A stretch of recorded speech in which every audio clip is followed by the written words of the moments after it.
So Drew Allar was seen with a walking boot, seen riding a scooter around campus, and it's like, oh man, Penn State can't catch a break. So how concerned do Nittany Lion fans need to be after all of this? Not at all, because it's not true. You are Locked On Nittany Lions, your daily podcast on the Penn State Nittany Lions, part of the Locked On Podcast Network, your team every day. Thanks for making Locked On Nittany Lions your first listen every single day. We are free and available wherever you get your podcast. I'm Zach Seyko, your host of the show. Thanks for joining me, and there is some good news about Drew Allar. So a rumor started swirling that Drew was seen around campus in a walking boot, riding a scooter, and this could mean trouble for a Penn State quarterback room that was already low in numbers to begin with, low in experience to begin with. And now the thing that I didn't want to speak into existence has come true, it seems. Well, not necessarily the case.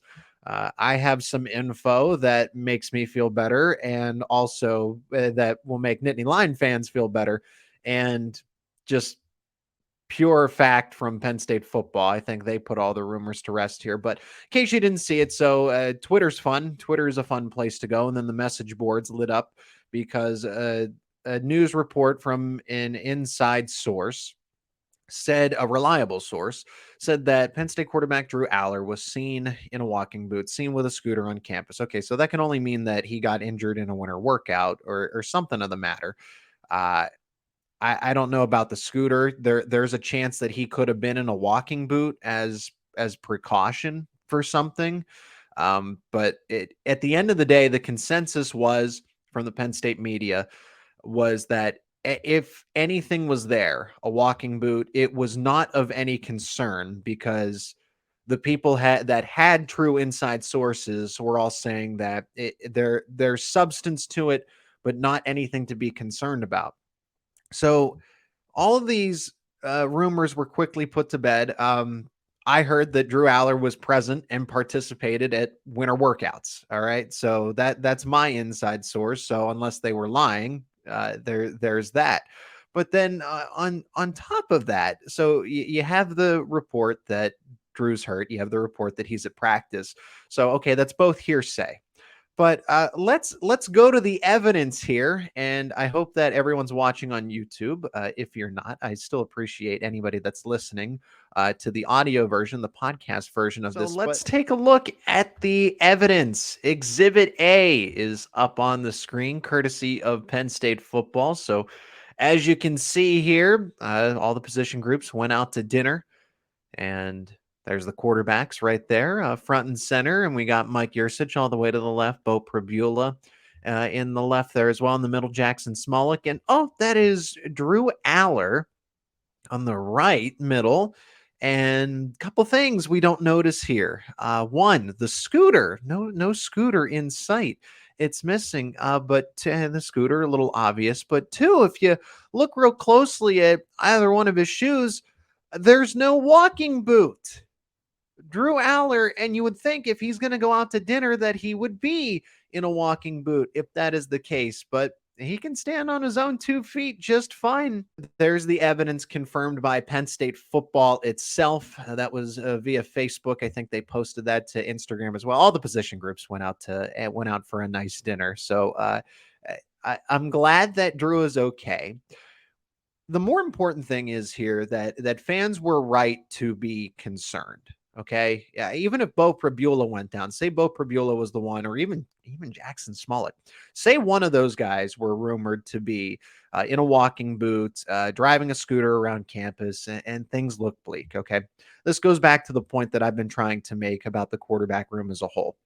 And I think people agree with this, that it's still pretty thin. James Franklin's applauded the potential in this room. He says that the talent is there, and I agree with him. Drew Allar's a former 5-star. Beau Pribula is a former 4-star. Jackson Smolik is a high-end 3-star. But if one of those two guys were to go down, Drew Allar, Beau Pribula, either of them, they're more important right now than Jackson Smolik in the scheme of things.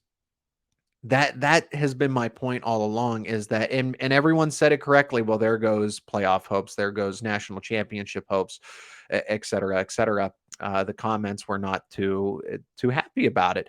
Uh, don't disrespect Beau Pribula like that. I think that Beau Pribula deserves a lot more credit than people are giving him for, because I don't think the season is a lost cause if Drew were let's just say not available, because I'm not going to speak injury into this equation. But Beau Pribula, I think, can lead the offense, and that's why he's won how many Winter Workout Warrior awards now? They just had another winter practice in the books, and he won again. He's won them all other than the one that Drew has won. So Beau Pribula has the work ethic, has that football mentality. He's a dual threat, so he's a little different than Drew. And that RPO, the RPO is going to stay in the passing system, in the offense. Believe it or not, even though Drew's not a mobile quarterback, the run pass option is still going to be capable for both quarterbacks, whoever's on the football field. So, bigger picture though, Penn State's quarterback room is pretty thin. They need a veteran out of the transfer portal. I will say it again. Michigan did it. They went and got Jack Tuttle from Indiana. He's going to be a backup and a security, just a sense of security for a Michigan Wolverines team, because why would they need that for J.J. McCarthy? Veteran in the program now, 1 year of starting with the team last year and took him to the college football semifinal. And you still go and get a backup quarterback, not to challenge him, but as insurance. And Tristan Gebbia from Oregon State goes to Ohio State, and he's a 7th year. You made fun of Sean Clifford. The people that made fun of Sean Clifford, Gebbia is in his 7th year, transferred to Ohio State, and there's a quarterback battle between two former 5-stars, so Gebbia doesn't have a chance. It's going to be Kyle McCord or Devin Brown. I would lean Kyle McCord. He's from Pennsylvania, so I'll give him the benefit of the doubt. But like I said, Ohio State and Michigan, who are consistently playoff contenders, are doing it. So why can't Penn State do it? But that's the bigger idea here. There's nothing wrong with Drew. If there is something wrong with an ankle, a foot, his pinky toe is a little sore, he's got a blister, I don't care. He is fine, from what I've gathered, from what other inside reporters have gathered about him. There is no alarm. Next point, Beau Pribula deserves a little more respect. If he's thrusted into the starting role, I fully trust him. I don't think he gives you that same edge that Drew does in terms of overall passing ability. That dual threat's back. Drew's not a dual threat. Beau is. And then Beau can use his legs where Drew will use his arm strength. But the idea is that both of those quarterbacks, if asked, could lead Penn State's offense up and down the field. Now, third part of this is the quarterback room is thin. The fact that the alarms were sounded, red alerts were going off because Drew was rumored to be in a walking boot and a scooter, and things look bleak. That's also not okay. So Penn State needs a quarterback, a veteran, one of those guys that is looking to be the second or third string guy. They know coming in, they will be a backup quarterback and be essentially insurance, looking for maybe a grad degree or just using their final year of eligibility before they ride off into the sunset. I don't care who it is. Those people exist. Ohio State and Michigan got them.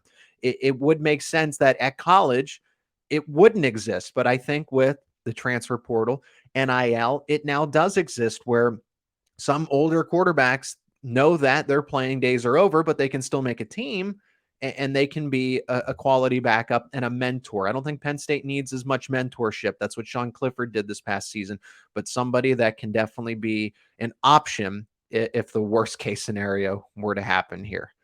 So that's something that Penn State might explore. But fret not, Nittany Lion fans. Drew is okay. We can sit here and say that with confidence. And he was at practice. He was at the most recent winter workout. It's all you need to know when all's said and done here.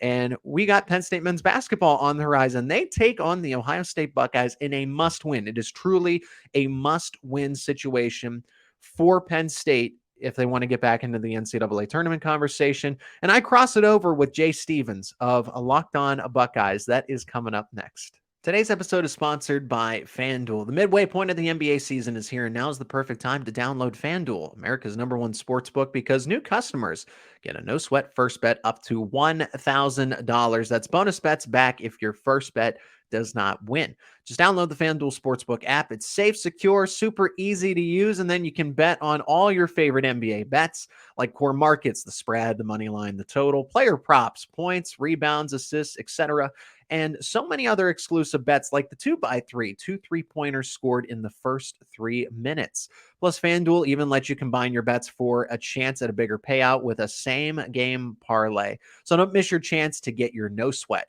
first bet up to $1,000 in bonus bets when you go to FanDuel.com/lockedon. That is FanDuel.com/lockedon. To learn more, make every moment more with FanDuel, an official sports betting partner of the NBA. It is a Locked On crossover, Locked On Nittany Lions and Locked On Buckeyes. I'm your host of Locked On Nittany Lions, Zach Seyko, joined by Jay Stevens of Locked On Buckeyes. Jay, it's good to see you again on the other side.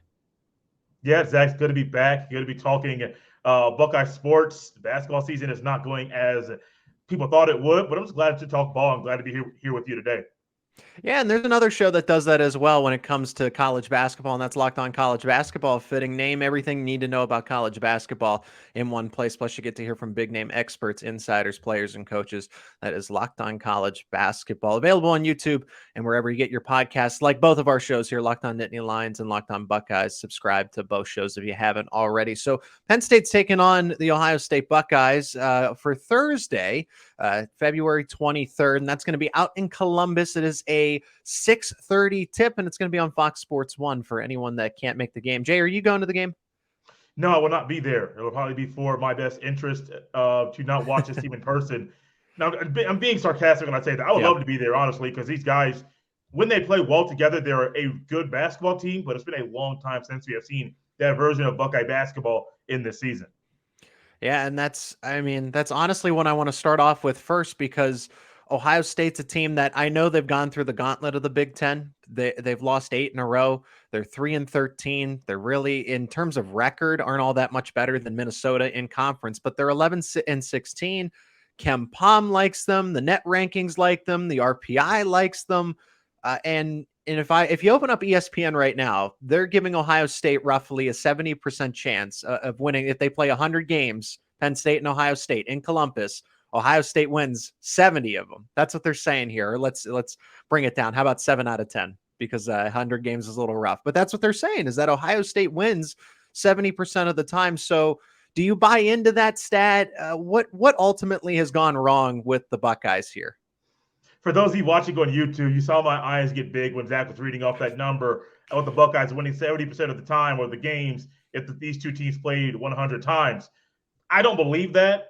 I don't buy that. Ken Pom and all these other analytics buying into the Buckeyes. Yep. I don't get it. My eyeballs tell me this is a bad basketball team, has no chemistry. They don't have anybody that has like a dog mentality that can take over a game. Defense is poor. So I don't know what my eyeballs are telling me that is not feeding into the computers, but I've watched them play all the games this year.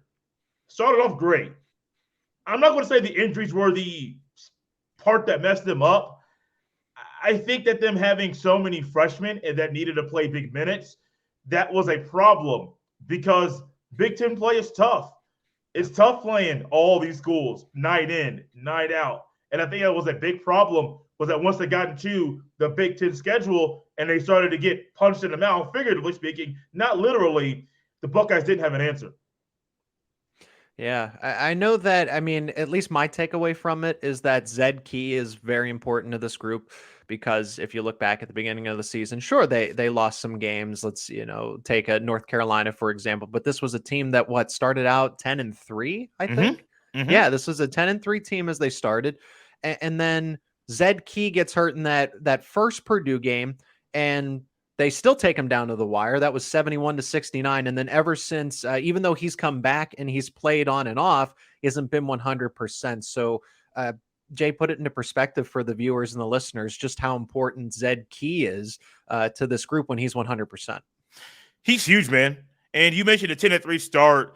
And then that Purdue game, and I listened to another Buckeye podcast, Bill Landis covers Ohio State for Rivals, and he made a comment about how that Purdue game, that loss, did something to Ohio State and knocked them back, and it kind of messed up their confidence. If you would have said, if I could predict how the Buckeyes would have played this regular season after the 10-3 start, I would have said they probably would have had a setback or two, maybe 2 or 3 losses in conference play.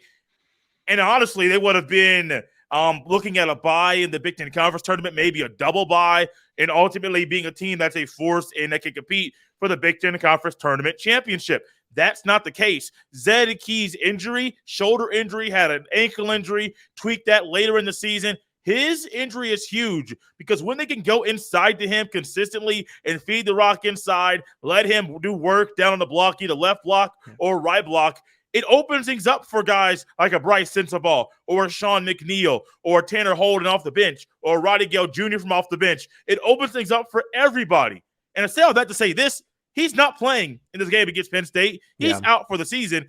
That's huge. And a team that's struggling to find an identity and somebody that can lean on, not having Zed Key. First, he was hurt, and you could tell he was noticeably hurt because he wasn't getting any lift. He had no confidence. The open threes he was taking early in the season, he stopped taking those. His injury is to his shooting shoulder. That really hurt this team. That's not the only problem, but that's one of the problems that Ohio State has right now, and they'll be out Zed Key for the rest of the season. What would you say about an Ohio State team that I guess at this point, because you would probably agree that this season's a lost cause. There's no backdoor way into the NCAA tournament, even the NIT, the National Invitational, unless they were to make a series. The only way is to get that automatic bid by winning the Big Ten tournament, and that's most likely not even for Penn State. Both our teams are not going to win the Big Ten tournament. But is there something to be said about this Buckeye team that can play a little more loose, relaxed, say, they got nothing to lose, and they're at home? And Penn State's got everything to lose because if they go 5-0 down this stretch, they started with Minnesota, they're here at Ohio State, then they got Rutgers, Northwestern, and finish with Maryland. Is it fair to say about this Buckeye team that they could just try to shake things up and just try to jar Penn State a little bit and play spoiler in this case? Yeah, they can. And I noticed something against Purdue. Ohio State played Purdue this past Sunday afternoon. And Chris Holtmann started to play a little full court press, a little more pressure, getting the ball up court. It wasn't an answer. Purdue almost beat them by 30. But it was something that I wish Chris Holtmann would have tried 5 games ago.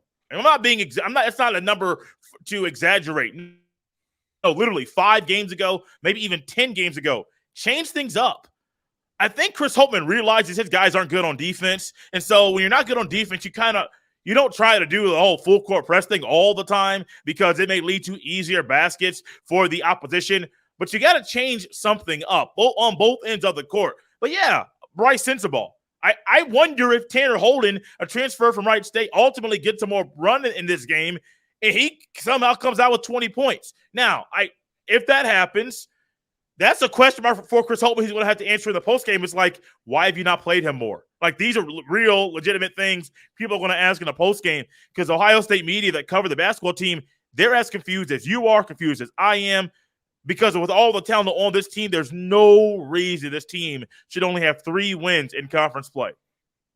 Yeah, and even though the rankings might be a little more friendly to Ohio State, I do think they're better than what the record indicates because I looked at some other Penn State peers, Penn State friends that like the men's basketball team, think that this was a fun season, this was an entertaining season, something to talk about, and I'm not overly sold that Penn State goes into Columbus and wins this game because Ohio State does have some talented players.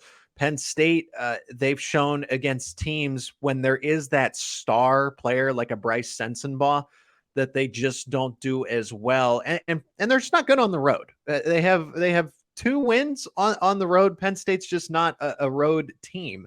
They're much better at home, and this is again an Ohio State team that has talent but just hasn't put it together. So, Jay, what would you like to know about the Nittany Lions? And we'll flip it over here, and you can ask me some of the questions about this Nittany Lion team. What would you say is a story of Penn State basketball this season? Jalen Pickett. First and foremost, I've heard that there's going to be a camera crew in town. I forget the network, but they're going to do a feature on Jalen Pickett for Sunday's game against Rutgers, because that's really what it's been about. This conversation that Jalen Pickett is, and I'd personally put him in the All-America conversation. Okay. I don't think that he's a first or second teamer, because that's top 10 basketball players. And there are 10 other guys that are definitely better than him. But I'd like to think that he's one of the top 6 guards in the country right now. Not a lot of other players are scoring 40 against Illinois, who is a tournament bound team. And then Minnesota. Okay. I get that. You're scoring 41 against Illinois and then 32 against Minnesota. But then to do that back to back, when Minnesota game plans for you, they see that and they're like, all right, we got to focus our energy around Jalen Pickett. And then he still goes out and willingly puts up 32. On top of that, it's extremely efficient. He's not shooting 50 times a game. Now, I know it's an exaggeration, but it's not like, okay, he's going to the free throw line and he's getting about 10 to 15 attempts at the free throw line, and then he's shooting maybe 6 of 15 from the field. He's shooting 50%. He's very efficient with his shots. He's making his shots. So not only is he doing a little and then getting close to a triple double on top of that as well. So the story of the season is that this Penn State team can shoot the basketball very well. They're back and forth. They're red hot. They're ice cold. But Jalen Pickett has really emerged as this guy who's really pulled this team, pushed this team forward better than if they'd be significantly worse if they didn't have him on the floor and he almost plays 40 minutes a night. He gets about 60 seconds of rest. Michael Shrewsbury is making sure to get all he can out of this young man. Michael Shrewsbury in year 2. What did you see? I see they have a better record, but have you seen? I know you see the improvement in the win-loss record, but have you seen improvement in all the areas you were expecting to? I don't want Micah Shrewsbury to go anywhere. Gotcha. I don't want another coach. I don't want to go looking for another coach, because he's somebody that has shown that I like what I think it's John Rothstein who coined this phrase, that Micah Shrewsbury, more plays than Broadway. Like he gets basketball. He understands basketball. I would hope so, since he's a basketball head coach. But what his best attribute is tailoring his playbook, tailoring his system to the talent around him, rather than, all right, we're going to force the players to fit into my system. He's saying, I'm going to develop a system so that we can get the most out of you guys. And in this case, it's not that slow ball, who can get to 55 first. Yeah. Really boring type of basketball like it was last year, because those were the guys that were best suited for that. They were better defenders, and they were just better in terms of physicality, and they had size when they had a guy like John Harrah. But in the case of this year, they're faster, they're quicker. They're not as good on defense, unfortunately, but they're much better on offense. They're one of the highest rated offensive teams, not necessarily the most efficient, but they're a team that can score 90 in a night. They can even score 100 if you really ask them to. So that's what I like about Micah Shrewsbury the most. I'm sold on him. I'd like him to be here for 20 to 25 years, but we'll see. It's a long time. We don't normally see coaches that stick around for that long. Yeah. But he knows, and that his time period there so far will help the younger players in getting them to stick around and stay at Penn State longer, with so many players at every sport in college entering the transfer portal. How do you think he's impacted? Last thing for you. How do you think he's impacted the young players at Penn State, and what do you expect them to do and to play? How do you expect them to play when Penn State and the Buckeyes play on the basketball court? As far as the young guys go, I mean, that's still kind of a work in progress. They're not going to make the same impact this year. And he's targeting guys that he wants to be in the program for 2, 3, 4 years. He'd like to get the one and dones. He's targeted them. But at the end of the day, he does want guys that intend to build this program with him and will leave an impact over the course of multiple years. And so those guys, they've definitely gone through a learning curve, because this is the oldest team in college basketball right now. So even though it's not this year that we're going to see guys like Kevin Jai and Evan Mahaffey and Kanye Clary, who have seen significant minutes for where they are at in terms of their career progress in their college career. But it's going to be baptism by fire next year. And I think they'll be able to handle it with what they've done thus far in 2022-23. I'm looking forward to this game. I know it's important for both teams to play well, and both teams can build confidence. The Buckeyes, 4 games left. I've said it numerous times and Locked On Now, Zach, and also via shows when I talk basketball on Locked On Buckeyes. I don't expect the Buckeyes to win another game this season. They have showed me enough to where they do not play well. Their chemistry is poor, and they don't really play above any certain level. They are who they are. And I still think, I know Penn State is a certain level of an opponent. I don't have faith. They have 3 home games. 3 of the 4 final games are played in Columbus. That doesn't sway my decision. This team should lose the game based off how they play. Penn State comes in, they can build confidence down the stretch and really build confidence for Micah Shrewsbury and the recruits coming into Penn State saying, oh, they're building confidence. Year 2 under Micah Shrewsbury was better than year 1. And the recruits could say Penn State is the right place for them. So different stories for both schools. Yeah. And I know we didn't ask for a prediction, but I don't expect the Buckeyes to win. Oh, man. I'm back and forth on this because everything you've told me is like, okay, this is great news because Penn State needs this win. It's a quad 1 win. So far, they're 2-5 against quad 1 teams. How is this a quad 1 win?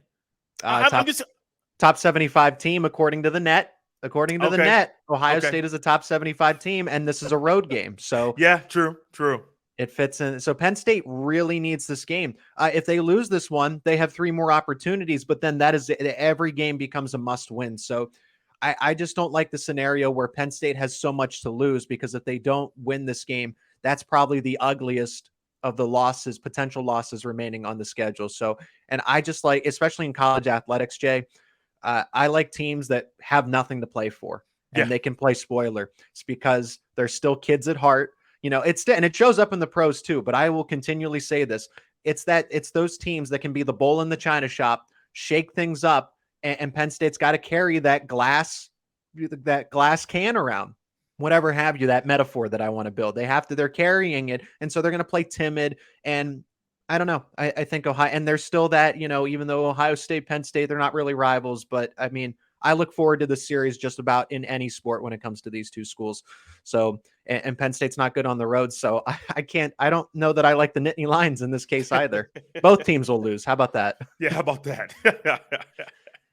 I feel better. If this was a home game, I would feel so much better, but I just feel nervous. I feel like the Nittany Lions are going to come out just a little. I hope they can build on the winning streak, but they had Illinois' number. Minnesota was a quad 4 win because how bad they are. Yeah. And I don't, Penn State just, Ohio State's very athletic, even though Zed Key not being out there is a difference maker for me though. I think it's going to come down to a basket or so. And it's just who makes that final basket there. So, but I do like a lot of points in this game. I could see something like an 80-77. Yeah. The shootout and the higher scoring is going to be probably still in Penn State. Sorry, I'm so down on this basketball team. Good. I know the talent. I know the athleticism. I know all of that stuff, and it's definitely there. I am so down on what I have seen this year. If you take Bryce Sensabaugh off, this team's bad. Like really, really bad. Okay. And it's not so much like the roster construction. It's just they never really built chemistry in Big Ten play and lost all confidence. So, yeah, even if it's a high-scoring game, low-scoring, in the middle, Buckeyes lose, man. Okay. All right. I will take your word for it, Jay. It's always great to catch up. Anytime we can, we don't have that many opportunities to do crossovers. So unless we start doing like baseball or something, but it's great to talk to you again and excited to connect for football because that game will be very meaningful when the fall rolls around. I cannot wait. Both teams will have new starting quarterbacks. Yep. Both teams playing for a lot. Penn State trying to win the Big Ten East and play in the conference championship game. Ohio State trying to play in the Big Ten conference championship game for the first time, I believe, since 2020. There's a lot on the line in that game. Buddy, I can't wait. Yeah.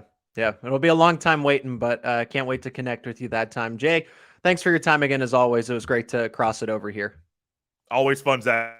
I appreciated it. And thanks again for making Locked On Nittany Lions your first listen and watch every single day. Make sure you check out Locked On College Basketball. March Madness is so close. It's so close. One of my favorite times of the year. And you can check out Locked On College Basketball for everything college basketball. You get to hear from big name experts, insiders, players, and coaches. That is Locked On College Basketball, available on YouTube and wherever you get your podcast. So the Drew Allar news kept me away from a position preview, but we still got the linebackers. We still got the secondary and special teams on the way. It'll all be right here on Locked On Nittany Lions.